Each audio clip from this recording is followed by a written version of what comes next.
ঠাকুর ভক্তদের বললেন, তীর্থে গেলাম তা একবার ভারী কষ্ট হতো।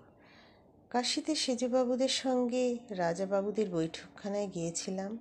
সেখানে দেখি তারা বিষয়ের কথা করছে, টাকা জমি এইসব কথা। কথা শুনে আমি কাঁদতে লাগলাম। বললাম, মা কোথায় আনলি? দক্ষিণেশ্বরে যে আমি বেশ ছিলাম। তবে তীর্থে উদ্দীপন হয় বটে। মথুরবাবুর সঙ্গে বৃন্দাবনে গেলাম। মথুরবাবুর বাড়ির মেয়েরাও ছিল, হৃদেও ছিল। কালীয় দমন ঘাট দেখবা মাত্রই উদ্দীপন হতো। আমি বিহ্বল হয়ে যেতাম। হৃদে আমায় যমুনার সেই ঘাটে ছেলেটির মতো নামাতো।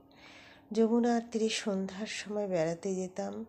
যমুনার চড়া দিয়ে সেই সময় গোষ্ঠ হতে গরু সব ফিরে আসতো। দেখবা মাত্র আমার কৃষ্ণের উদ্দীপন হলো। উন্মত্তের ন্যায় আমি দৌড়াতে লাগলাম, কৃষ্ণ কই এই বলতে বলতে।